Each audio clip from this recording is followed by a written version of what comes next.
꼭 병원 가셔서 모낭 손상률이라는 거를 물어보시고 그거를 잘 신경 쓰고 있는 병원인지를 꼭 확인해 보고 하셔야 돼요.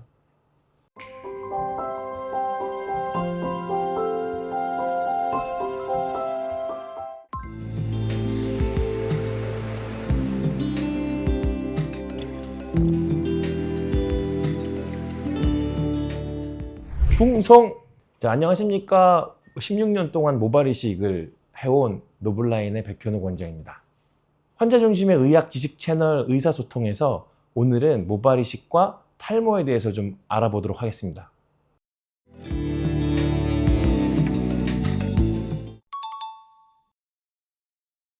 사실 첫 번째 치료는 먹는 약이에요. 먹는 약.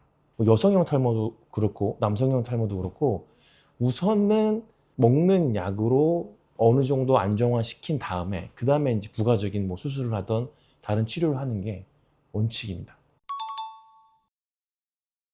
부작용이 좀 있기는 있어요. 확률은 높지 않지만 대략 먹는 사람들 중에 한 2% 정도에서 성욕이 좀 떨어진다거나 발기가 좀 잘 안 돼서 좀 힘들다거나 이런 경우들이 좀 있는데 생긴 분들은 상당히 힘들어하세요. 불편해하시고. 근데 여기 사실 정말로 어떤 특정 물질 때문에 그런다고 보지는 않고 심리적인 요인이 더 크다고 보거든요. 그래서 부작용이 생겼을 때 약을 그냥 조금 계속 쭉 드시다 보면 점점 없어지는 분들이 훨씬 더 많아요. 그렇잖아요. 이게 발기에 관련된 성기능에 관련된 거라고 그러면 사람들이 아예 치료를 고려도 안 하는 분들이 많거든요. 근데 뭐 가능성이 매우 낮고 약을 먹다가 끊으면 없어지는 거니까 한번 먹는 약은 꼭 한번 트라이를 해보셔야 돼요. 사실 평생 먹는 약이라고 하면 시작하기도 힘들어요. 근데 사실 평생은 아니고 보통 주변에 있는 분들 제 환자들 보잖아요. 그러면은 나이가 60이나 70 넘어가시면은 이제 모발에 대한 미련이 좀 없어지세요. 보통 그러시지 이제 뭐 내가 이 나이에 무슨 약까지 매일 먹어가면서 이러시는 분들도 있고, 그러니까 정년 퇴임하시고선 약 끊으시는 분들도 있고, 그러니까 뭐 내가 머리에 대한 미련이 없어지면 약은 끊어도 되는 거고.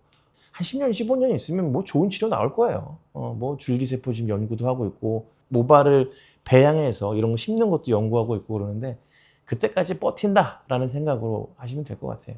네.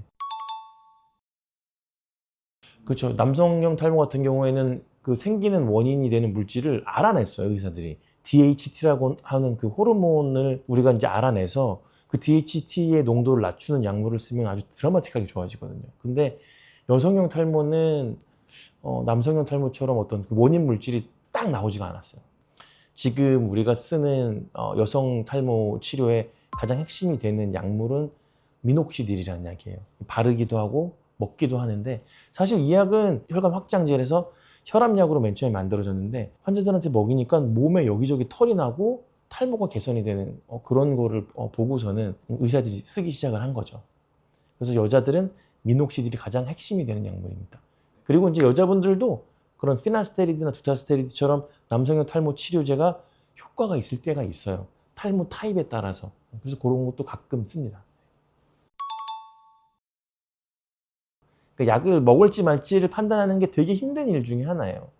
너무 탈모 초기에 먹으려고 하잖아요. 그럼 잘못하면은 평생 내가 안 먹어도 되는 약을 평생 먹을 수도 있는 상황이 될 수도 있거든요. 그렇다고 또 약 먹는 시기를 너무 늦추면은 이게 너무 탈모가 심한 상태로 살아야 될 수도 있기 때문에 제 생각에는 탈모가 그래도 어느 정도 조금 진행이 돼서 이분은 약을 먹지 않으면은 사회적으로 꽤 문제가 되겠다라는 판단이 의사들이 봤을 때도 딱 섰을 때 그때 먹기 시작해도 별로 늦지 않아요.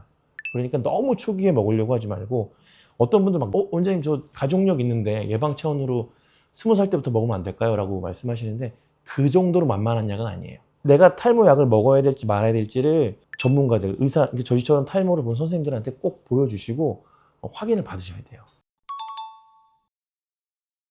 과거에는 모발 이식이 많이 발전하지 못했을 때는 사실 나이가 늦게 할수록 좋다라는 이야기도 있었어요. 왜냐하면 젊은 친구들은 모발 이식으로 원하는 밀도나 이런 것들이 상당히 높고, 그때는 그 모발 이식 기술이 많이 발달하지 않아서 나이가 그래도 어느 정도 좀 지난 다음에 하는 게 좋다라고 그랬었는데, 요즘엔 모발 이식 기술도 많이 좋아졌고, 그 다음에 약물이랑 컨비네이션으로 잘 치료하면은 탈모 진행도 꽤 많이 막을 수가 있기 때문에 제 생각에는 약을 먹고 탈모가 어느 정도 안정화되면은 선생님이랑 상의해서 뒷머리 모낭을 너무 많이 소모하지 않는 선 안에서 뭐 언제든지 해도 되는 것 같습니다. 저희가 이제 모발 이식을 하는 과정에서 모발이 뒤에서 이렇게 앞으로 옮겨오잖아요. 그 과정에서 모발이 스트레스를 좀 받아요. 그래서 일정 기간 빠졌다가 납니다. 곧바로 자라는 게 아니라 한 2, 3주 정도 지나면 심은 게 한번 빠졌다가 다시 자라 올라오는데 한 3, 4개월 정도 걸려요. 그 기간을 우리가 이제 간단하게 암흑기라고 불러요. 그때는 이제 환자분들이 정말 불안해서 계속 오세요. 근데 3개월에서 4개월 지나면 반드시 올라오니까 너무 걱정 안 하셔도 됩니다.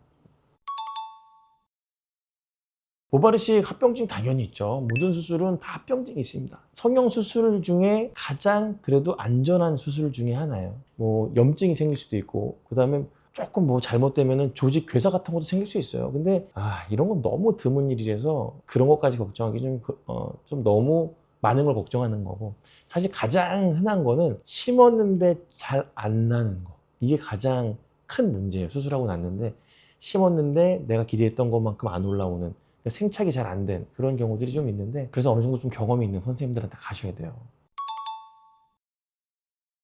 1000개 정도 심으면 요즘엔 90% 이상 정도 안정되게 나와야 그래도 이 병원이 그래도 자리를 잘 잡은 안정된 병원이구나 이렇게 얘기를 할 수가 있고, 사실 요즘에는 생착률보다 더 중요한 게 뭐냐면요, 생착률은 사실 뒤에서 뽑은 것 중에 건강하고 아주 잘 나온 것들만 잘 모아가지고 잘 심어 놓으면은 100% 거의 다 올라오게 할 수가 있어요. 근데 문제는 뒤에서 모낭을 채취할 때 모낭을 많이 망가뜨려요. 채취할 때 모낭을 손상을 시키는데, 생착률이 높은 병원을 찾는 것보다는 사실 모낭 손상률이 낮은 병원을 찾는 게 되게 오히려 더 합리적인 것 같아요. 그래서 그거는 꼭 병원 가셔서 모낭 손상률이라는 거를 물어보시고, 그거를 잘 신경 쓰고 있는 병원인지를 꼭 확인해 보고 하셔야 돼요.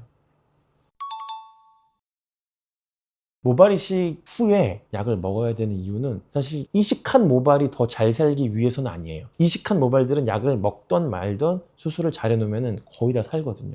근데 문제는 내가 탈모가 계속 진행이 되는 사람이면은 앞에 심은 거는 그대로 있고 뒤쪽으로 탈모가 진행이 되면서 빈 공간이 나올 수 있거든요. 그래서 본인이 탈모를 가지고 있고 탈모가 진행형이다 이러면은 수술 후에도 약은 꼭 드셔야 되고, 반대로 탈모 진행이 원래 없고 그냥 원래 이마가 넓었던 분들이나 나이가 한 60 다 되셨는데 이만큼 정도밖에 진행이 안 된 분들, 이런 분들은 꼭 안 드셔도 됩니다. 자, 오늘은 모발 이식에 대해서 알아봤습니다. 이 영상이 도움이 되셨다면 좋아요, 구독 부탁드리겠습니다.